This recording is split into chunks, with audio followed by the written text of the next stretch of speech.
আমার খবর। আগের ঘরটা কি হলো বিশ্ব আছে দাদা সব সামনে নড়িস না ছবি তুলছি নড়ছিস আগের ঘরটা আছে আছে।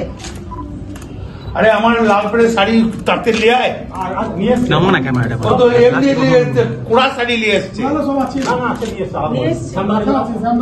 ঠাকুমশাই হাতে দেবে বলে 16 কলা 16 মুন্ডা।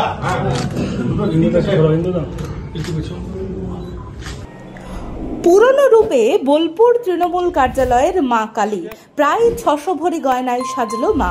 46 বছরের ঐতিহ্যবাহী পুজোয় এখনো নজরদারিতে অনুব্রত মণ্ডল। বোলপুর তৃণমূল কংগ্রেস দলীয় কার্যালয়ের কালী পুজো মানেই আলাদা ঐতিহ্য। প্রায় 600 ভরি সোনার গয়নায় সুসজ্জিত মা কালীকে দেখার জন্য ভিড় জমে দূর দূরান্ত থেকে। অনেকেই এই পুজোকে অনুব্রত মণ্ডলের ব্যক্তিগত পুজো বলেই চেনেন। মাত্র 12 বছর বয়স থেকেই কালী পুজোয় যুক্ত অনুব্রত মণ্ডল ওরফে কেষ্ট। আজও নিজে দাঁড়িয়ে থেকে পুজোর খুঁটিনাটি লক্ষ্য করেন তিনি। এবছর দলীয় কার্যালয়ের পুজো 46 বছরে পদার্পণ করল। শুরু থেকে আজ পর্যন্ত ভক্তির নিষ্ঠার সঙ্গে চলে আসছে এই পুজো। পুজোর দিনে প্রায় 5000 মানুষের ভোগ প্রসাদের আয়োজন করা হয়। অনুব্রত মণ্ডল জানিয়েছেন, মায়ের গায়ে কোনোদিন টিনের গয়না উঠেছে কিনা জানা নেই, যা এই পুজোর ঐশ্বর্য এবং ঐতিহ্যকেই আরো স্পষ্ট করে। দেউচার মাকে ওপেন করে এসেছি।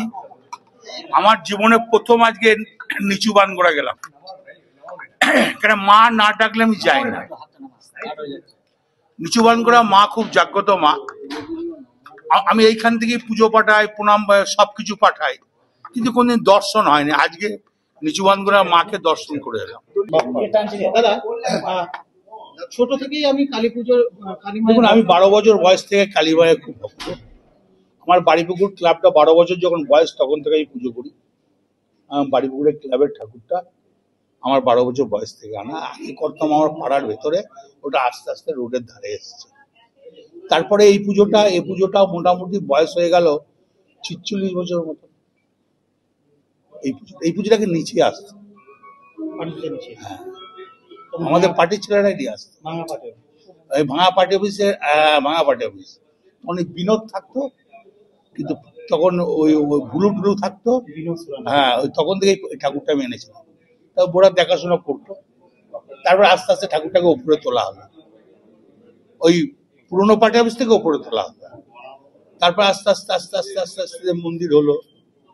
তবে পুজোর যা মা কালীর যা নিয়ম কারণ, সেই নিয়ম কারণ মেনেই পুজো। তবে আবার এটাও ঠিক, কালকে যেমন 4টে কততে অমাবস্যা ছাড়ছে, ঠিক ওই 4:45 এরকম হবে, ওদের না 4:26 এরকম হবে। তা আমাদের কিন্তু ওই 4:26 কিন্তু ঘট বিশ্ব। কি কি আয়োজন রাখা হয়? সব প্রসাদ থাকে, প্রত্যেক লোকের জন্য মালসায় করে প্রসাদ দেওয়া হয়। পায়েস থাকে, একটা তরকারি থাকে, চাটনি থাকে, তারপরে যা যা দরকার সব।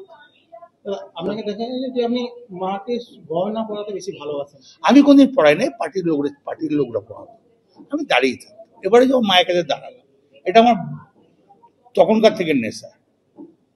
আমি একসময় বলেছিলেন যে চাইলেন মায়ের কাছে সবারই ভালো চায়। বীরভূম জেলার মানুষ সাধারণ মানুষ যেন ভালো থাকে, সব শ্রেণীর মানুষ যেন ভালো থাকে, সব জাতির মানুষ যেন। দাদা প্রথমবার দর্শন করে এলেন, কি অভিজ্ঞতা হলো? নিচু বান করে আমি তো স্বীকার করছি যে আমি বোলপুরে আমার বাড়ি, আমি নিচু বান করা কোনদিন যাইনি, সত্যিই যাই নাই, মিথ্যা কথা বলে না। নিচু বান করা মা খুব জাগ্রত মা, আমি কোনদিন যেতে পারি নাই বা মা আমাকে টানে নাই। এবারে মা টানলো, আমি গেলাম। আমি তারাপীঠে মিটিং করতে যাই, কিন্তু মা তারা না টানলে আমি মায়ের কাছে যেতে যাই। আমি নলহাটিতে মিটিং করতে যাই, নলহাটি মা না টানলে আমি যাই না। আমি পুজো, দুর্গা পুজো, কালী পুজো বা এই সময় আমি রাজনীতি কোন রকম পাঠ মনেই রাখি। ওই একটাই শুভেচ্ছা, মানুষ ভালো থাকুক, সুস্থ থাকুক, সব জাতি সুস্থ থাকুক, সব শ্রেণী সুস্থ। প্রসাদের জন্য কি কি আয়োজন করেছেন? প্রসাদ সব রকম, যা মায়ের ভোগ লাগে, যেমন 9 রকম ভাজা আছে মায়ের ভোগে, যা যা থাকে, পায়েস আছে। অসংখ্য মানুষ তো আসে প্রসাদ গ্রহণ করে। ওই জন্য এই যে মালসা দেখলেন, 3500 মালসা আছে, ওই মালসায় সব সাজিয়ে দেওয়া হয়। প্রসাদ দেওয়া খাওয়ানোর তো ব্যবস্থা করে বসে ওই তো মালসাই প্রসাদ দিয়ে দিই।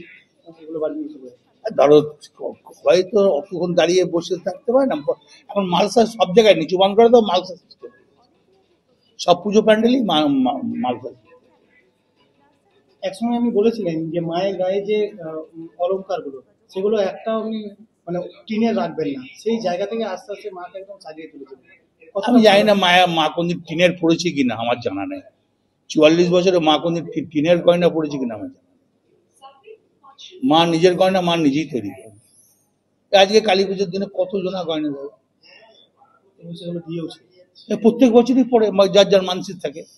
আজকে নাই করে আমি কম করে বলে দিলাম 10 থেকে 12 ভরি গয়না পড়বে, খুব কম করে, যেহেতু সোনার দাম প্রচন্ড। ওদের 1,20,000 টাকা ভরি না করে। হ্যাঁ 1 লাখ, এই হ্যাঁ 20-22 ঠিকই বলছেন। 1,30,000।